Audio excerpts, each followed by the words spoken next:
সহ রাজারহাট উপজেলা বিএনপির সদস্য সচিব সাইদুল ইসলাম, সিধা ইউনিয়ন বিএনপির আহ্বায়ক আমার ছোট ভাই মিজান সহ আমার শাহিন এবং আমাদের রাজারহাট উপজেলা বিএনপি যুগ্ম আহ্বায়ক নজরুল ইসলাম এবং অত্র ইউনিয়নের চেয়ারম্যান আমার বড় ভাই সাদিকুল ইসলাম নুরু সহ এখানকার সম্মানিত আলেমবৃন্দ, সুধীমণ্ডলী, মাদ্রাসার শিক্ষকবৃন্দ এবং ছাত্রছাত্রী, আসসালামু আলাইকুম রহমতুল্লাহ।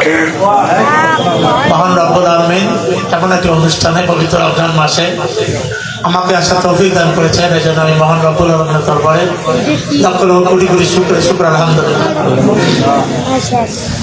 আসলে মাদ্রাসাকে যিনি প্রতিষ্ঠিত করেছেন তিনি কিছুক্ষণ আগে বক্তব্য দিলেন।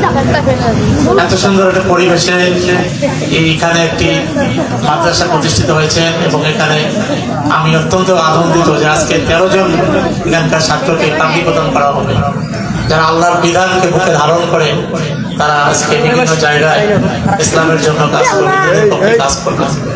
এটাকে ধরে রাখার দায়িত্ব আমি মনে করি এলাকাবাসী। এটাকে ধরে রাখতে গেলে আমাদের সহযোগিতা করি, এটাতে আমরা থাকি সবাই মিলে। তাহলে এখান থেকে অনেক বাচ্চা আবার এখানে পবিত্র কোরআনকে ধারণ করে তারা বিভিন্ন জায়গায় তারা আজকে কোরআনের আলোকে ছড়িয়ে দেবে। এই জন্য আমাদের দায়িত্ব। আপনি যদি আশঙ্কা করছেন, চিন্তা করার কোনো কারণ নেই, আমরা ন্যায়ের পক্ষে সবসময় থাকবো। আপনার এই প্রতিষ্ঠান যেন ভালোভাবে চলে এই জন্য আমাদের সহযোগিতা থাকবে। আমরা সবসময় আমাদের খোঁজ খবর রাখবো এবং স্থানীয় যারা এখানকার নেতৃবৃন্দ রয়েছেন তারাও আপনাদের খোঁজ খবর রাখবেন। এবং আমিও আহ্বান করবো যে এখানকার যারা মন্ত্রী রয়েছেন, সম্মানিত এলাকাবাসী রয়েছেন, তাদেরও দায়িত্ব রয়েছে এইটিকে ধরে রাখার জন্য, এই পরিবেশকে ধরে রাখার জন্য। আপনারা সবাই সহযোগিতা করবেন এবং আমরা সবসময় চাবো যে এই প্রতিষ্ঠানটি যেন আগামী দিনে ভালোভাবে চলে। আজকে আমাকে যে আমন্ত্রণ করানো হয়েছে, আমি এখানে অতিথি হিসেবে এখানে আসিনি, আমি এসেছি। আমার বড় ভাই দেখেছেন আমাকে, আমার শামসুল হক ভাই দেখেছেন, নুরু ভাই আমাকে বলেছেন যে সবাই আসতে হবে। আমি বলেছি অবশ্যই আসবো।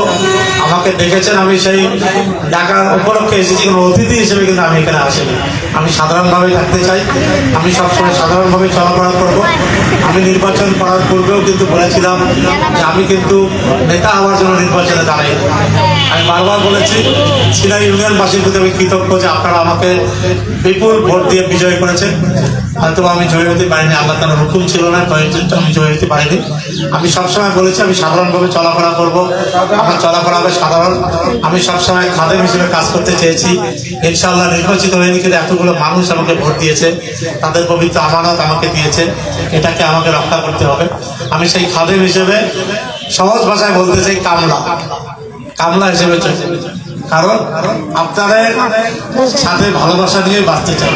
কতদিন বাঁচবো জানি না, অস্থায়ী দুনিয়া আল্লাহ যেন দিনের খেদমত করতে দেন, আপনাদের পাশে থেকে এলাকার উন্নয়নের জন্য, আপনাদের কল্যাণের জন্য এবং দিনের খেদমত করার জন্য আল্লাহ তাআলা আমাকে যেন তৌফিক দেন, এই দোয়া চাই।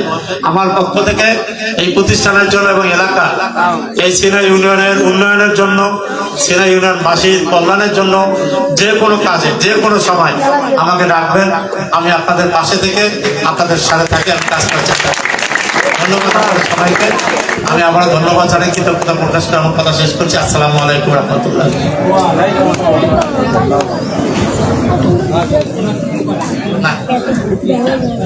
না আমার এখানে আরেকটি বলি, সিনা ইউনিয়নবাসীকে ধন্যবাদ জানাই, বিশেষ করে আমাদের হিন্দু সম্প্রদায়ের দাদারা, তারা যে পরিশ্রম করেছেন, যে কষ্ট করেছেন, সবাইকে ধন্যবাদ দেবো। এবং তারা বিশেষ করে যেভাবে কষ্ট করে আমাকে ভোট দিয়েছেন। আমি তো নির্বাচনের পূর্বেই বলেছি